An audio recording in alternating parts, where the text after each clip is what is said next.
Hola a todos, bienvenidos a esta clase virtual para segundo bachillerato. La vamos a dedicar a hablar del clima. Y en este primer vídeo tutorial hablaremos de los elementos y factores del clima. Factores geográficos, factores termodinámicos y elementos como insolación, nubosidad, temperatura del aire, humedad, presión, viento, precipitaciones, evaporación, evapotranspiración y aridez. Comenzamos.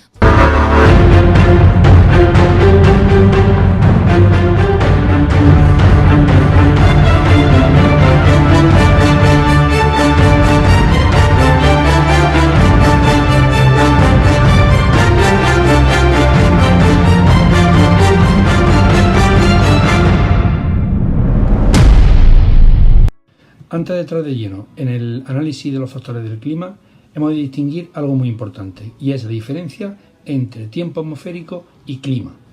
Podemos definir el tiempo como las condiciones particulares que presenta la atmósfera en un lugar y en un momento determinado, y es el resultado de la combinación de múltiples variables, es decir, de los elementos del clima: temperatura, presión, humedad, nubosidad, etc. Es el estado de la atmósfera en un lugar y en un momento determinado, y es cambiante, puesto que por la mañana podemos tener un tipo de tiempo soleado con una presión atmosférica y una humedad determinada, y a la tarde o al día siguiente puede ser totalmente distinto. La ciencia encargada de su estudio es la meteorología.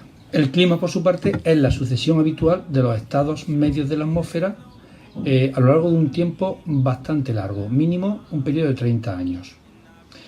Dicho de otra manera, el conjunto de condiciones atmosféricas que caracterizan una zona terrestre a lo largo de un periodo de tiempo. De esta manera podemos hablar de clima mediterráneo, clima oceánico, clima tropical, etc.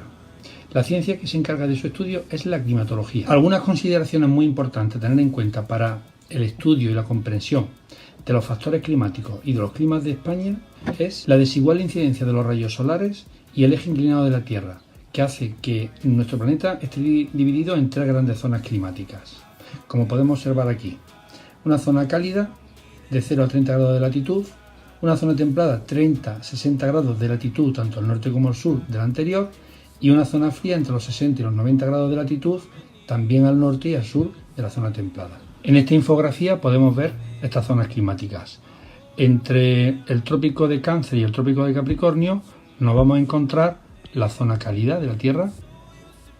Al norte y al sur de la anterior nos encontraremos las zonas templadas entre el trópico de Cáncer y el círculo polar ártico en el norte, y en el hemisferio sur entre el trópico de Capricornio y el círculo polar antártico. Y ya más al sur y más al norte, en las zonas de los polos, nos encontraremos las zonas frías del Ártico y del Antártico. Comencemos por el estudio de los factores del clima. Estos pueden ser, por un lado, geográficos y por otro, atmosféricos o termodinámicos. Los factores geográficos son, por un lado, latitud, situación, relieve, que a su vez tendremos que distinguir o está influido por la disposición de las montañas, por la altura y por la orientación de estas, y la influencia que ejerce el mar. Los factores atmosféricos o termodinámicos son, por un lado, la circulación en altura o corriente en chorro, que depende de la velocidad que adquiera esta corriente en chorro y de su desplazamiento estacional. Por su parte, el otro factor termodinámico son la circulación en superficie, que está marcada o dirigida por los centros de acción, las masas de aire y frentes. El primero de los factores geográficos que vamos a ver es la latitud, es decir, la distancia de cualquier punto al ecuador, latitud norte o latitud sur. España está toda en latitud norte, como sabemos. A menor latitud hace más calor y a mayor latitud hace más frío. Esto es algo lógico. En el caso de la península, situada en una latitud media, podemos decir que es una zona donde se diferencian claramente las cuatro estaciones. Sin embargo, en Canarias, una latitud más subtropical, no hay tanto contraste térmico, no hay tanta o tan marcadas las cuatro estaciones como en la península. Nosotros, dada nuestra latitud, en esta zona intermedia nos vemos permanentemente afectados, unas veces más, otras veces menos, pero muy afectados por los pasos de frentes nubosos procedentes del oeste o del noroeste. Aquí vemos la latitud de nuestro país en la zona templada del hemisferio norte. El segundo factor geográfico a tener en cuenta es el relieve. En él tenemos que hablar, por un lado, de la altitud, es decir, A medida que ascendemos en una montaña, en zona montañosa, la temperatura del aire disminuye 0,6 grados por cada 100 metros. Es el llamado gradiente vertical.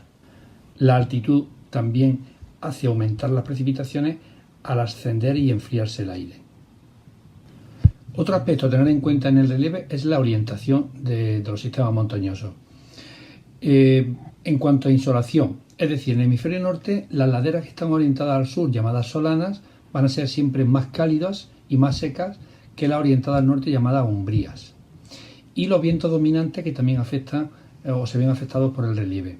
Aquellas laderas orientadas a barlovento, es decir, las expuestas a los vientos dominantes, tendrán mayores precipitaciones, serán más húmedas, más expuestas a las masas de aire que las laderas que se encuentran a sotavento, es decir, en el lado contrario. Por tanto, el relieve determina las llamadas precipitaciones orográficas y efecto Foehn. Es decir, cuando una masa de aire encuentra un obstáculo, como vemos ahí en el dibujo, montañoso, se ve obligada a ascender por la ladera en este caso barlovento, la expuesta a los vientos. El vapor de agua que contiene se enfría y se condensa, dando lugar a precipitaciones. Son las llamadas lluvias o precipitaciones orográficas. Una vez que esa masa de aire ha pasado la cumbre, el aire desciende mucho más reseco por la ladera de sotavento y se va recalentando, produciendo sequedad y elevación de las temperaturas en esta ladera sotavento. Es el llamado efecto Foehn. También es importante la disposición que tiene el relieve. Por un lado, una disposición periférica que lo que hace es dificultar la penetración de la influencia del mar y por lo tanto de la entrada de masas de aire.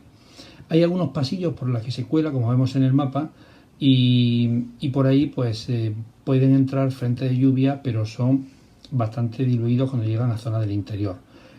Por otro lado, la disposición horizontal de la cordillera cantábrica, el sistema central y los montes de Toledo también hace que las masas de aire del norte o del sur pues sean más difíciles de que entre. Sin embargo, sí hacen que puedan entrar más por la zona del oeste. La cordillera cantábrica y el sistema ibérico también hacen o dificultan la entrada de masas de aire que en este caso se colarían con el tiempo del este por el valle del Ebro.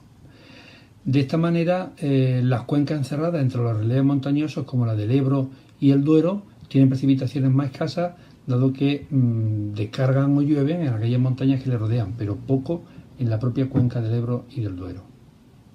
Sí que es más importante las lluvias que entran cuando vienen masas de aire del suroeste por el valle de Guadalquivir hasta llegar a las zonas de Sierra Morena y de los sistemas béticos del oriente andaluz.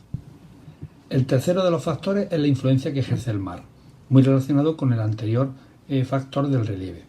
En este caso, la influencia del mar se limita a una pequeña franja costera y la zona de los archipiélagos. Ya hemos dicho que en el interior la influencia es muy escasa.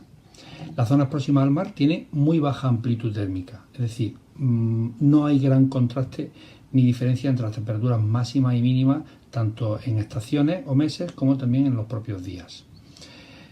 Por el contrario, en las zonas más lejanas al mar se produce la continentalidad, es decir, un gran contraste de temperaturas.